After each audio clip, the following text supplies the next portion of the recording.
Okay, I think we can start. So first of all, you're all very welcome for the 5th Connecting with Dots seminar. In this series of seminars, our partners take center stage to present their collaboration with ITM, also their current expertise and maybe ways forward for the collaboration. In this 5th seminar, we have 2 guests who I'm sure you all know very well. Professor Dissou Affolabi and Professor Jean-Paul Dossou, and Professor Jan Jacobs will be moderating this session. Maybe first, before I introduce the guests further, some practical things. We will have 2 presentations, first by Professor Affolabi for about 20 minutes, then Jean-Paul Dossou will take the floor, and then we will have 20 to 15 minutes for the Q&A session. If you have already questions during the presentations, don't hesitate to put them in the Q&A. You will see the Q&A part on the bottom of your screen. So it's easier if you put your questions there instead of in the chat. During the Q&A, we can also give you the floor, so we can unmute you so that you can ask your questions also in person if you would prefer this. Voila. If there are any practical questions during the session, don't hesitate to put it in the chat or ask me if you have some issues there. The goal of this series then, it is to create some more synergies between our programs and more awareness about the actions in the field and see where we can have more collaborations across programs, departments, and disciplines so that we have more joint learning. First, our first guest, Professor Dissou Affolabi, holds a master's degree, a specialization diploma in medical biology, microbiology, and he has been working in Tuberculosis Diagnostic Laboratories since 2004. He's currently a professor in microbiology in Benin, and he's also the director of our partner, Supranational Reference Laboratory for Tuberculosis in Cotonou, in Benin, which is recognized by WHO. He's also a former student, of course, of ITM and has been involved in the collaboration with us since 2005. And he's also currently the promoter of the FA5 Benin program. His research mostly focuses on tuberculosis control and also he's also involved in the diagnostic trial to evaluate a simplified blood culture system for low resource settings. Our second guest, Professor Jean-Paul Dossou, is a medical doctor with a PhD in public health. He's currently the executive director of CERUT, the Center of Research in Human Reproduction and Demography in Cotonou, also Benin. He has a lot of expertise in leading or contributing to health research projects. And his expertise is mostly focused on universal access to quality health services, and then with a special focus on sexual and reproductive health. Then we have our own Professor Jan Jacobs will be moderating the Q&A afterwards, who is a microbiologist here at ITM, the Department of Clinical Sciences. And he's also the head, of course, of the unit of tropical bacteriology and has been involved in capacity building projects in clinical bacteriology in low research settings for years now. So I'm very happy that we have our guests. I will not keep you any further, and I will give the floor to the first presentation of Professor Dissou Affolabi. Thank you.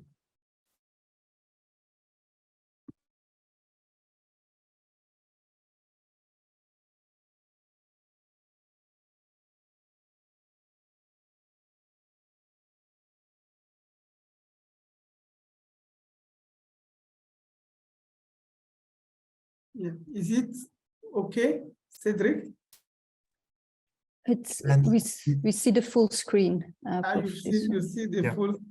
Is it okay or not? I think you still need to enlarge. Put the slides. Yeah, we still need. We're still waiting for the presentation mode. That's maybe easier for everybody to follow.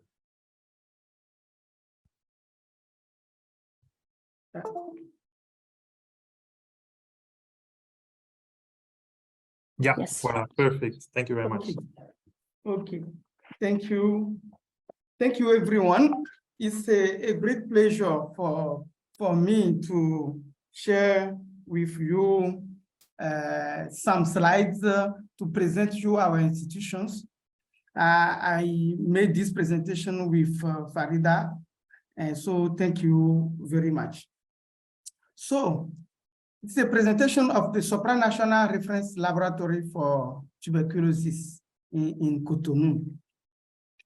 This is the outline of this presentation. First, yes, we will go briefly inside where we come from, where we are now, and some insights of the future before we conclude. Where do we come from? Let's go 30 years back.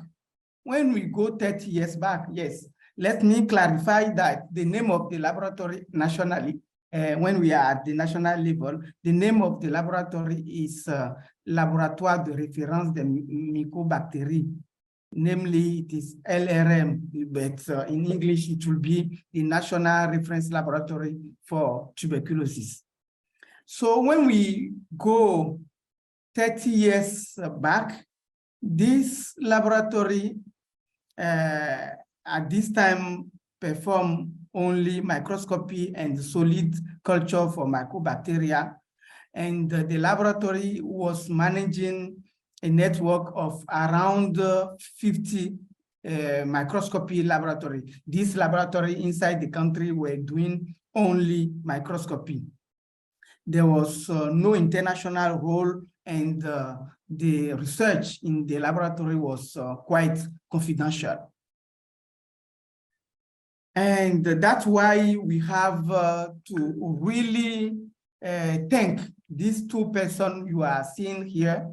The first one, it is Professor Anangonu, the former boss of the laboratory, and the former responsible of the mycobacteriology unit of ITM, namely it is Professor Françoise Portals. These two persons, they put in place a collaboration between our two institutions, LRM and ITM.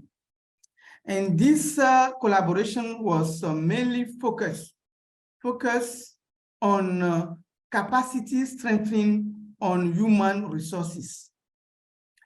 And this was a very important pillar of this collaboration, and also transfer of technology. That's lead the laboratory to improve gradually to be where we are today. Where are we today then? Let me explain you briefly the National Tuberculosis Laboratory Network. In this network, there's briefly about Benin. Benin is a West African country between Togo and Nigeria, around 12 million people and over 100,000 square kilometers. We notify around 4,000 TB cases per year, and among these cases, we have 15% of these TB patients who are HIV positive. When we are in the general population, the rate, the seroprevalence rate of HIV is 1.2%. The network, the laboratory network in the country, the laboratory network includes 92 microscopy centers. Among them, we have 30 laboratories with gene experts. And we are about to expand these laboratories, but at the moment, we have 92 microscopy centers and 30 gene expert laboratories. And what's the role of the National Reference Lab? The National Reference have several roles. Let me put some role here. First, we have to develop policy. This is the last manual we developed for the network in 2021. And we also have GeneSpec, so we have a connectivity system with data to care system with GeneSpec machine, so we are able to follow remotely from the central level. We are able to follow the GeneSpec to see if the GeneSpec machine are functioning well, what are the indicators, and to work properly, promptly with colleagues if there are any issues on the ground. We also have a quality assurance system of the network, including supervision, quarterly supervision, including panel testing, including slide rechecking.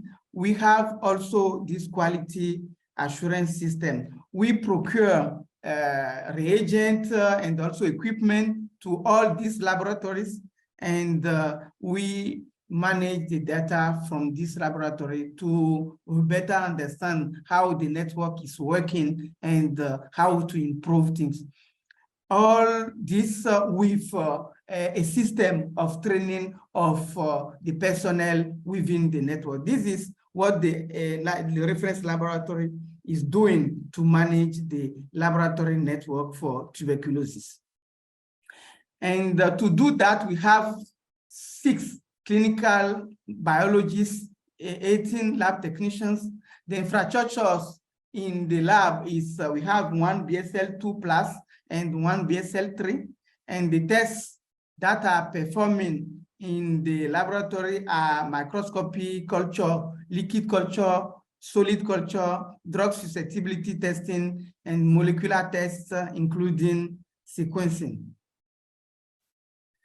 We got some international recognition. Let's start from our membership of for Supranational Reference Laboratory Network. We have been designated by the WHO after a long process of assessment. We have been designated as a member of Tuberculosis Supranational Reference Laboratory Network in 2017 by the WHO. And for your information, so far in Africa, we have the Africa region of WHO, we have Algiers, we have Kampala, we have Johannesburg, and then Cotonou. So in the West and Central African region of West and Central Africa region, the lab, Cotonou lab, is the only one supranational reference lab so far. And we have been accredited by ISO 15189, accredited in 2021. And we, after a competitive process, I will expand that later, we got a fund from Global Fund to set up a network for national reference laboratory in West and Central Africa.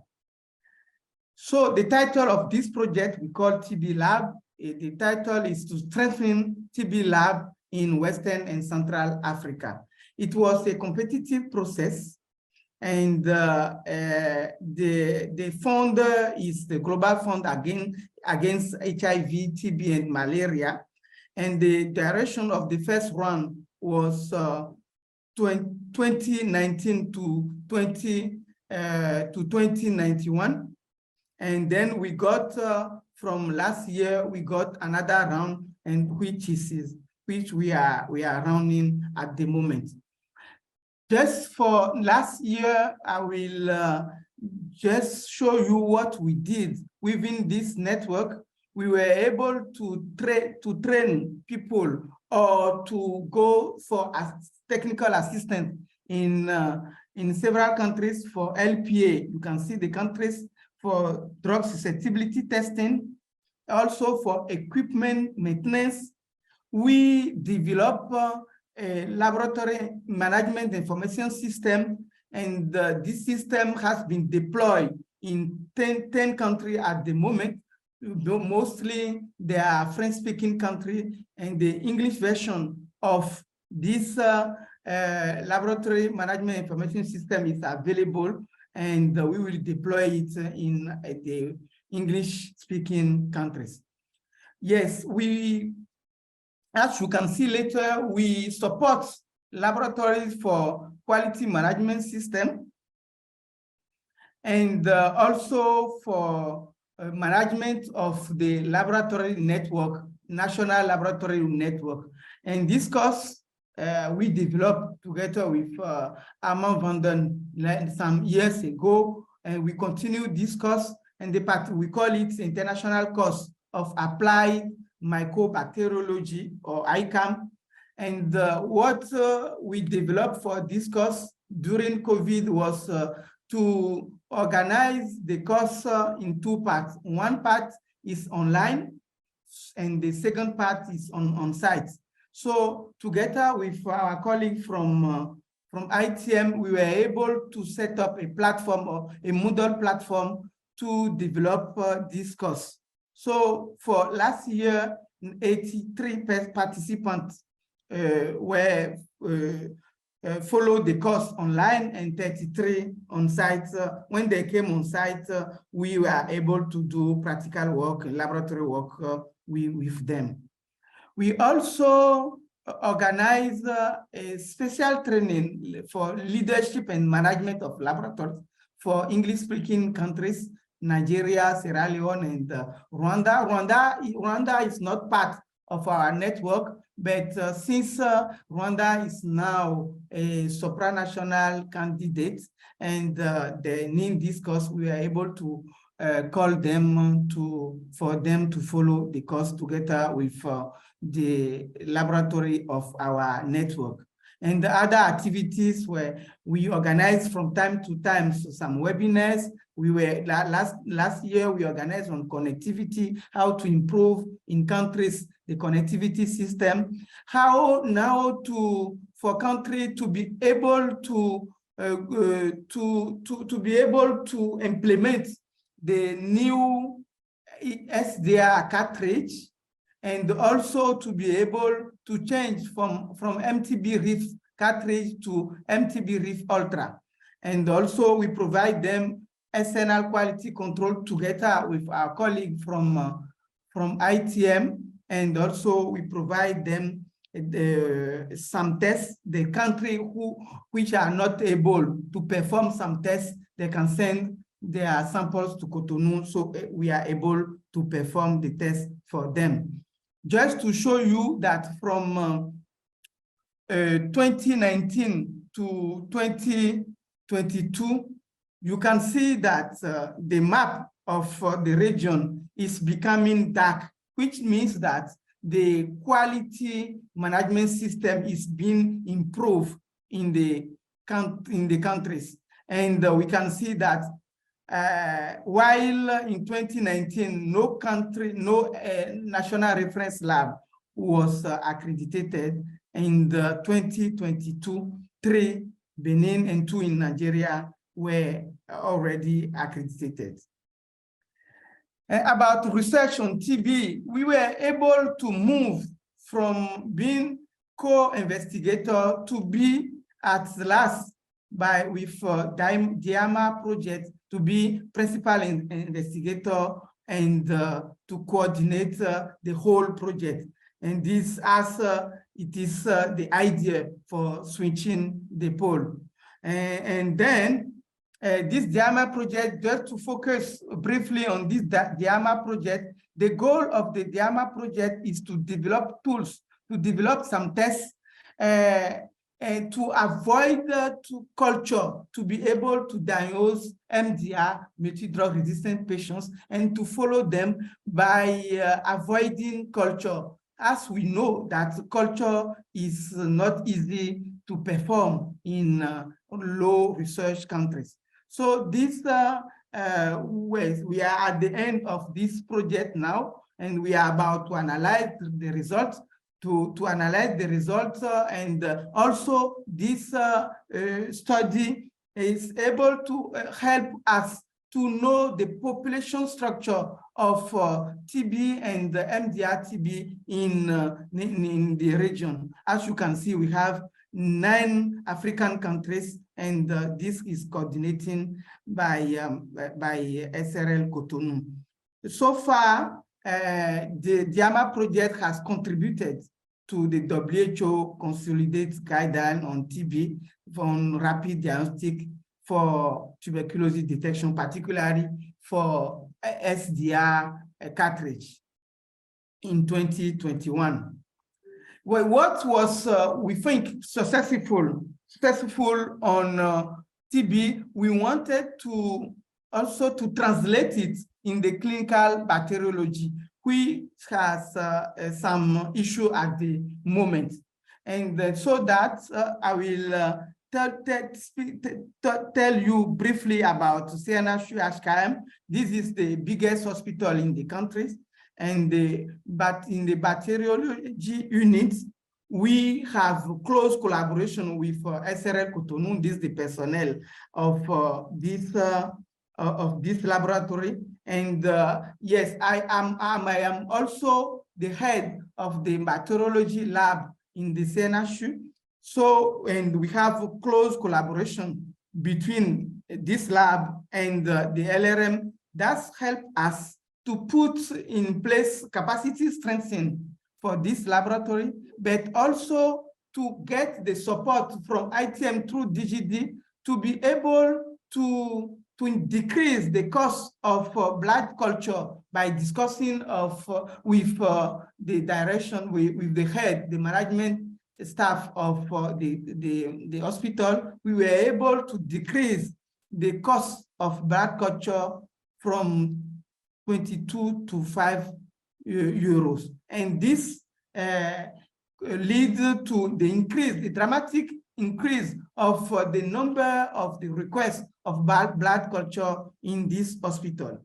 What we did with CNHU, we tried to implement it, yes, at some level and countrywide, and to be able to put in place an antimicrobial resistance surveillance. And we are able now to include 9 labs. This is at the beginning, so we are trying to improve this activity.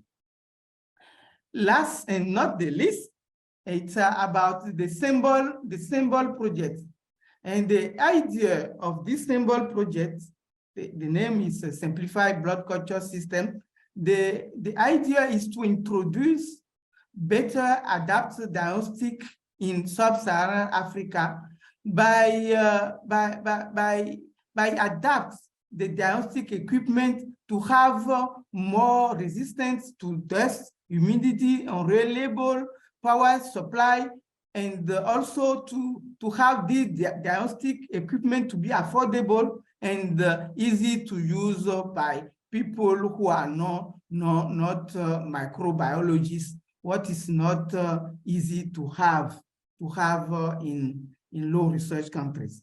So yeah, you can see the first consortium meeting in Cotonou of this symbol project, and the project help us to build a container lab which will be used this container lab will be used to produce some media to other laboratories, and this has been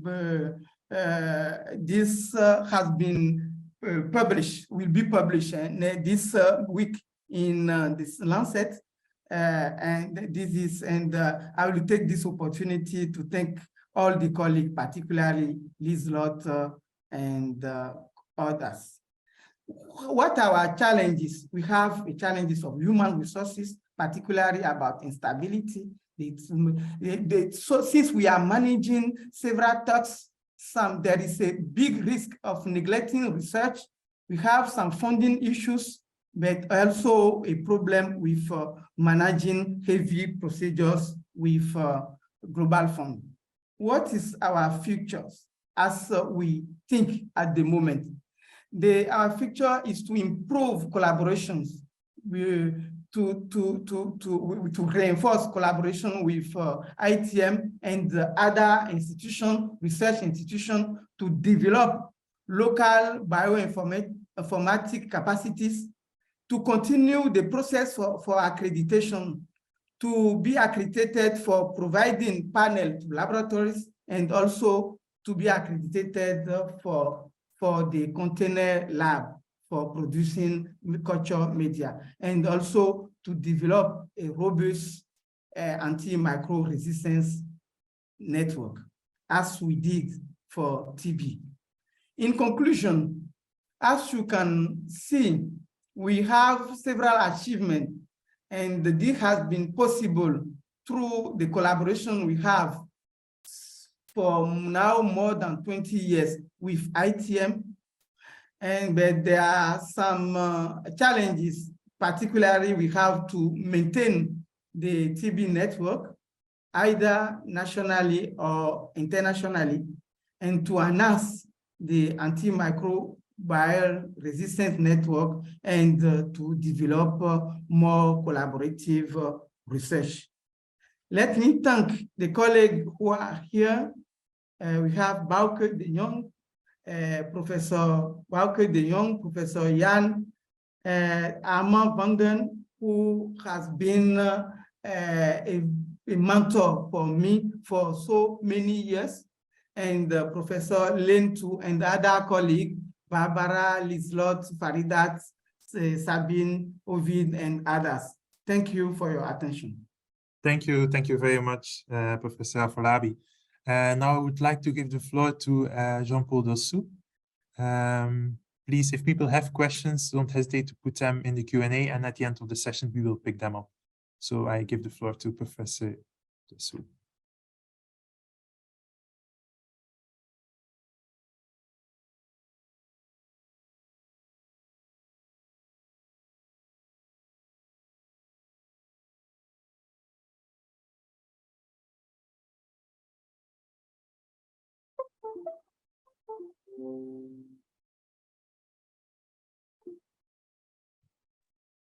So good afternoon, everyone. I think you can simply call me Dr. Jean-Paul Dossou. I am still, I think, in the process of reaching the level of a professor. I am happy to share with you CRUT, some insights about CRUT. After this brilliant presentation made by Professor Dissou Affolabi, and I'm very admirative of all these achievements, and it is inspiring. It is inspiring for an organization like CRUT, and as you can see, we want to be like LRM. I think we want to be like LRM to reach this level of institutional impact at multi-level on the domain specific for CRUT, and I will share what we are doing so far and where we come from, also what we are doing so far, and where we want to be. Some key historical figures to know about CRUT. So the name of CRUT is closely linked to the work of Professor Euseb Ali-Honou. So Professor Euseb Ali-Honou was the founding director of CRUT, but also the founding director of a century of research that was very active in West Africa, in Benin and in West Africa, that was called Centre de Recherche, Centre de Recherche et de Développement Sanitaire CREDESA, that was based in Ouida. And that played a very important role, for instance, on the preliminary research that led to the initiative of Bamako. So the initiative of Bamako being one of the most structural foundations of many health systems, of the financing and the community participation in many health systems in several countries globally, I will say.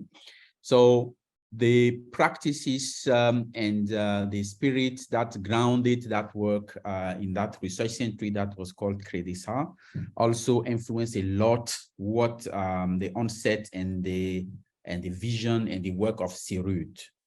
but then CRUD will focus on the sexual and reproductive health related issues, and will receive a lot of support from the joint program for UNDP, UNFPA, UNICEF, WHO, and the World Bank, that is called Human Reproduction Program, that is based at Geneva within the WHO headquarters, and that support also the development of research in human reproduction and sexual and reproductive health globally. So CRUD will receive a lot of support in the year 80s and 90s to grow its methodological foundations, its social network, its scientific network globally, and most of the foundational insight of CRUD will come from the long institutional development support received from the Human Reproduction Program. Then it's also important to present, to introduce you to Dr. Surugufoji, who retired in 2019, but she played a very key role in showing women leadership at CRUD and setting also most of the key, the current figure that you will see at CRUD and the partnership, all the work related to maternal health have been developed by her engagement, her vision, and her active work. So the current vision of CRUD can be summarized as follows: informed choices for the health of all of us. And we highlight all of us to show here that the focus of CRUD started from reproductive health, but then we have now a domain of activities that embrace all the health system. But our missions have not changed. The first one being to train for health research. The second one is to produce and disseminate evidence relevant for health in the health system, and then to facilitate the development and implementation of evidence-informed policies and interventions.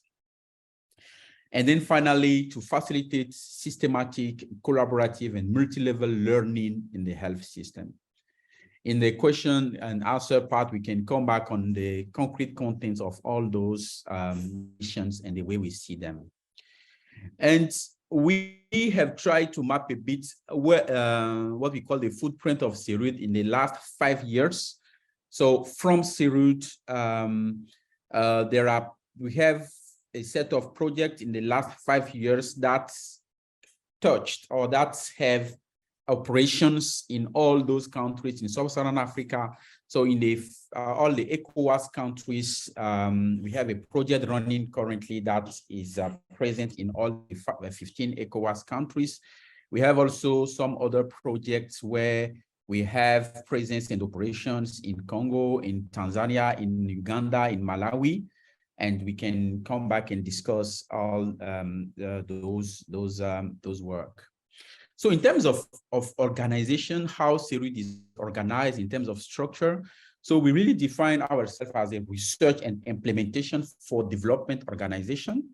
It means that we not only do research, we do also implementation of intervention and policies. So kind of hybrid organization.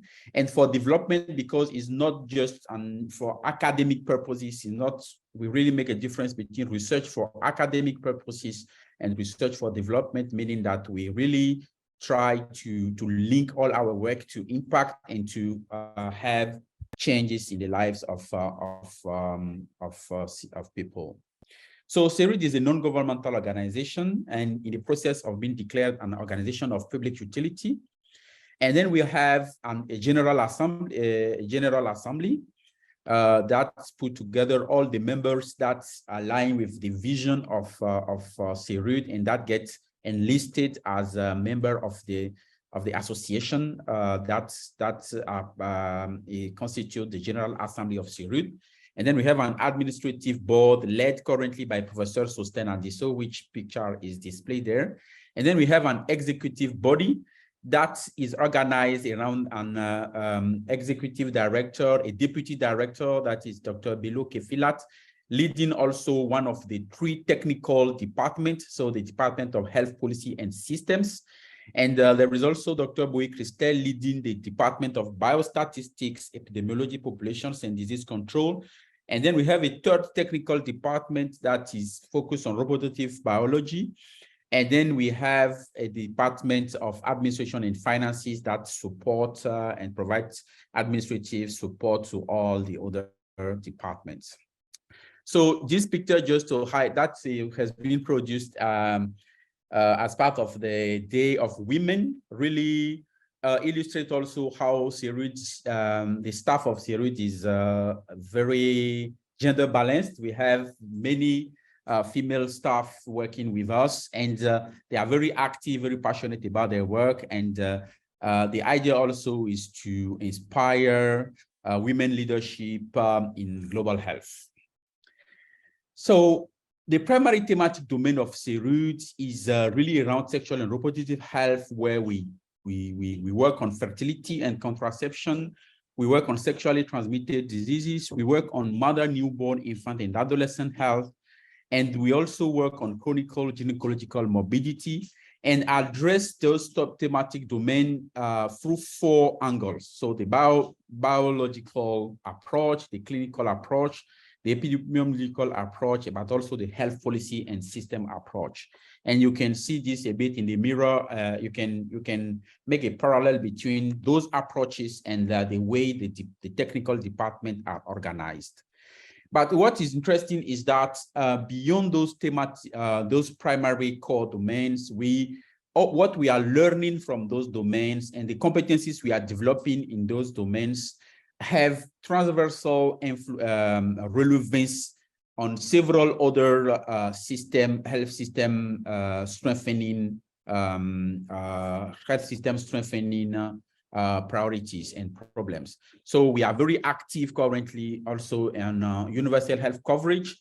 We play a key role currently supporting the Ministry of Social Affairs and Ministry of the Ministry of Health, and several international partners working in Benin on the issue of universal health coverage, providing technical support and technical assistance to support Benin in its journey toward universal health coverage.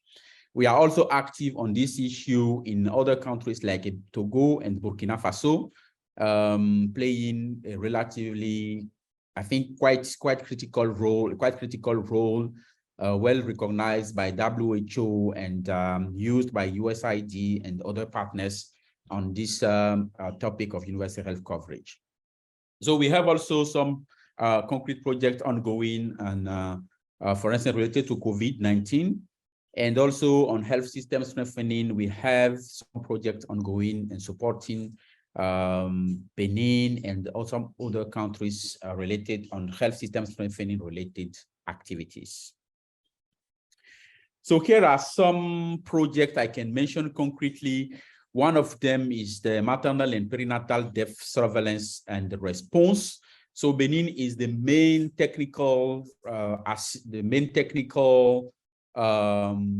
organization that supports the Ministry of Health of Benin in implementing the maternal and perinatal death surveillance and response through training, through compilation of the data on all the maternal and perinatal deaths in all the country, and making summary of those data, and then developing the annual report of the maternal and perinatal death response in Benin. So I can also mention the ALERT project. So the ALERT project is a project implemented in Benin, Uganda, Malawi, and Tanzania. And then Benin is a co-PI in this project with the mandate of identifying the health system bottlenecks to quality of care in hospitals, and then developing the intervention that's to address those bottlenecks, and so that quality improvement, the improvement of maternity care, the quality of maternity care in 16 hospitals in those countries can be improved. So I can also mention the project like Health System Strengthening Accelerator, in which CERUD is very active, playing a leading role in Benin and Togo. And through this project, we are supporting several pillars, the implementation of several activities to strengthen several pillars of the health system in Benin and in Togo. The ACS project called here in French, Plateforme Africaine Collaborative pour des Solutions de Financement de la Santé, closed in 2022.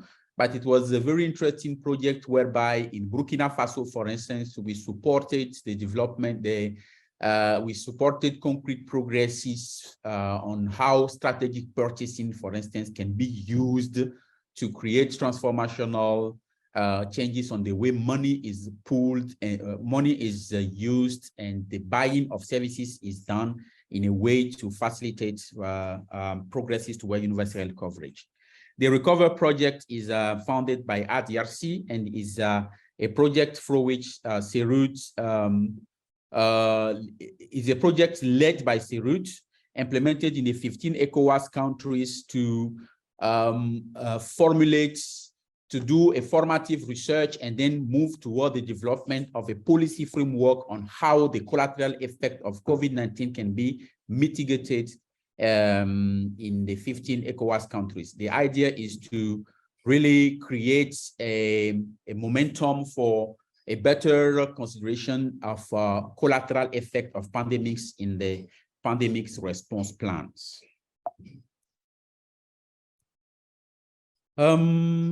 So I will make a pause there and maybe discuss briefly some of our main perspectives. For one or another reason, maternal death in Benin is not going in the right direction. We are experiencing a kind of backward movement with an increase of the number of maternal death, of the ratio of maternal death in Benin.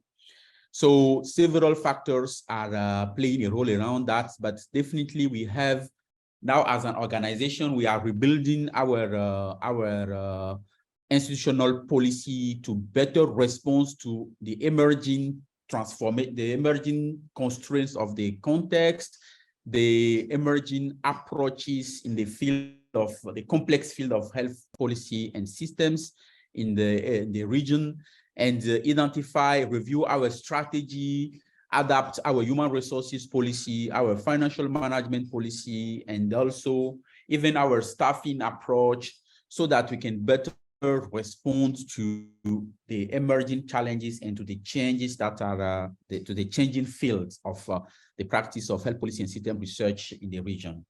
So this is our main, what we are doing now, and FA5, the project, the Framework Agreement 5, we are very happy to be part of that.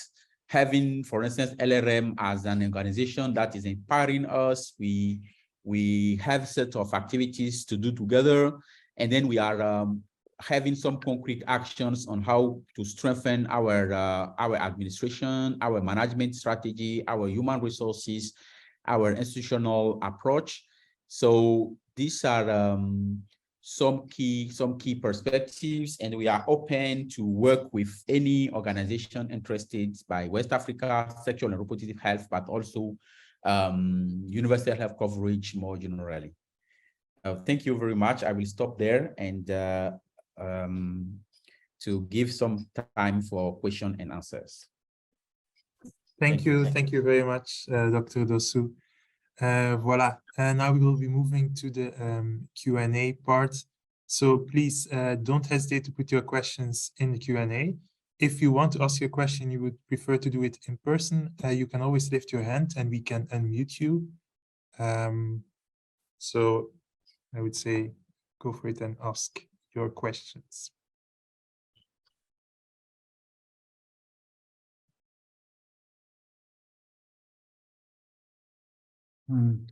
Cedric, you keep an eye on the... Yes, I'll keep an eye on the Q&A or chat if anything pops up and the people want to... Okay. For the moment, do you see any question popping up? Yes, yeah, there is one question from Lut, but Cedric, I don't know how to Yeah, put it on. I don't see it at the moment, I have to admit. Oh, the hand, yeah, I will unmute you, sorry. okay. Let me check. Voila, Lut, you can unmute and take the floor. Okay, thank you. Thank you very much, Dissou and Jean-Paul. I have a question for Jean-Paul. I think we are all aware that we have to bring research into policies and practices. And I wanted to know if you could give some examples from your center in Serut, what has been really taken up by policymakers.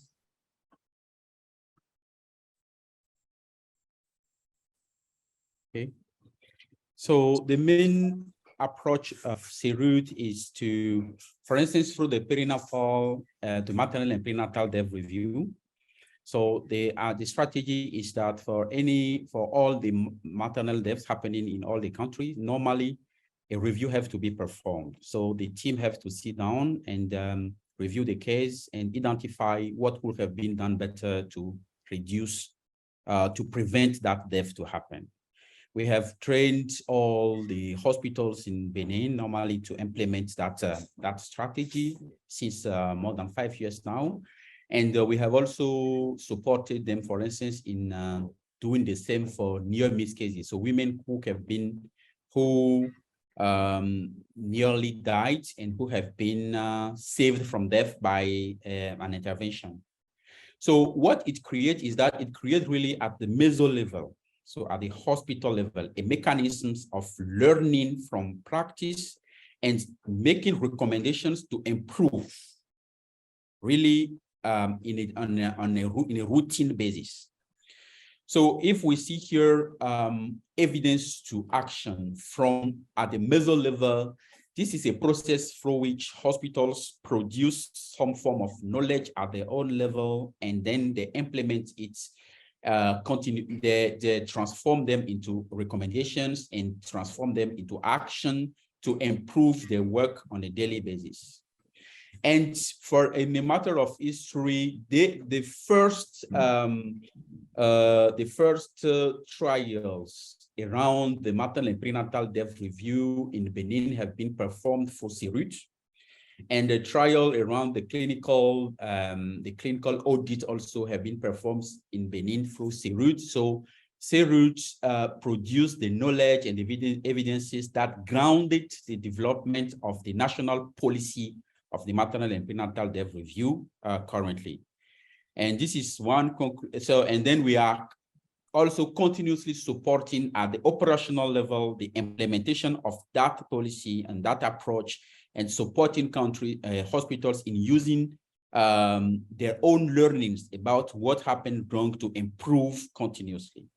And we are now, for instance, through the project ALERT funded by European Union, developing a new generation of these methods of the perinatal death review that we are calling the maternal and prenatal critical case review, that is based on the learnings from the weaknesses of the previous model, and then to improve them. And we are there is already a buy-in from the Ministry of Health about the new approach, and we are already piloting. We are planning already to pilot it in one hospital in Benin with a high rate of maternal death, to learn about it and before we scale up. So this is a concrete example of how research done by Serut have led to policy at national level, followed up by continuous support for implementation at the meso level and operational level. And we are even continuously working to improve the initial model and to have a new generation to have a better model for quality improvement in the field of maternal health in Benin. Thank you. Okay. Are there other questions? Not that I see. Yes, I see that Bauke raised her hand. You can. Thank you all for a really nice overview. And I have a question on the copying the gains made on tuberculosis for antimicrobial resistance. And I was struck by the meeting in Rwanda, where Caroline Teunissen is going to work on antimicrobial stewardship. That I thought there was little data, but the data that I saw was even worse than the Indian resistance levels. So I have the feeling that indeed there's big knowledge gaps, but resistance of Gram negatives in Africa is really frighteningly high. And so I think, I don't know the data in Benin, and I think that where you have a good national TB program, the resistance levels are also lower. So probably that also is the same for antimicrobial resistance for other pathogens. But it seems such an enormous task to curb antimicrobial resistance and to avoid that we are really entering the post-antibiotic era, where we can no longer treat Salmonella and other bacteremias. So I'm just a little bit wondering, what do you see as big picture ways forward for filling that gap? What are the priorities, and how can we jointly advance? Yes, thank you very much, Bauke. You are right. And Benin, the picture is not different from other parts of Africa. The resistance rates for common bacteria is very high, particularly gram-negative bacteria. The resistance rate is very high. And yes, it's not the same with TB, where we have a program and well-organized program. We do not have yet a program to tackle antibacterial resistance for other bacteria. That's why, yes, the problem is not only the problem of lab, it's a general problem. There is a plan, a national plan to tackle antimicrobial resistance, but this plan is yet to be implemented. Our goal here is to see the lab parts, how to put in place a surveillance system based on some lab. That's why we think that by learning from what we did for lab on TB, maybe it's possible to do not exactly the same, but it's possible to train people. It's possible to provide them and well-qualified reagents, culture media, and to supervise them, and also to do quality control. By putting this system in place, we think that it may help, taking in account that we are only on the lab part, and we will, by training them on how to sample, how to and also by doing antibiotic stewardship. By doing that, we may tackle a small part of the problem, but it's not still the whole problem. For the whole problem, we are still continuing the advocacy so that the other part of the problem will be taken into account. This, we cannot do everything, but we think that by doing correctly the lab part, it may help to improve the situation. Professor Jan, who knows the problem, maybe you can comment, Professor Jan. Yeah, thanks, Professor Dissou. Indeed, this national network is, let's say, or will be the backbone for further actions.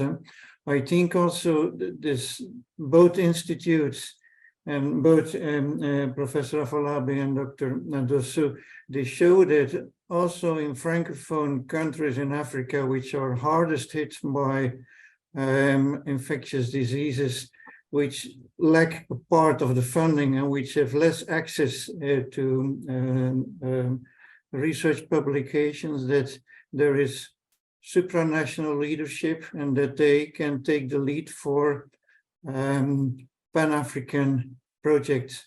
I think this is really excellent news, and these are examples also how collaboration and initiatives from local countries, they can change, or they can provide at least a basis for later change. I don't know, I think we are close to our to 3 o'clock, which is the end of our session. Are there any other questions? Do you see hands on the raised hands?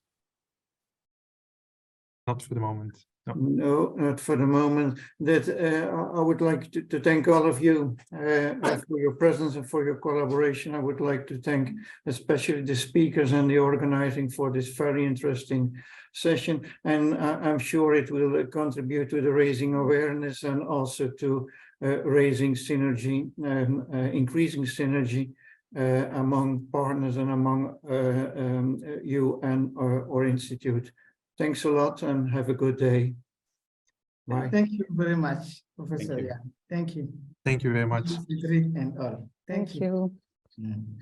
I will also invite you for the next seminar. It will be in April by Professor Teresa Ochoa from Instituto Medicina Tropical Alexander von Humboldt. So happy to see you in the next session and have a great day. Thanks a lot. Thank you. Bye. Bye.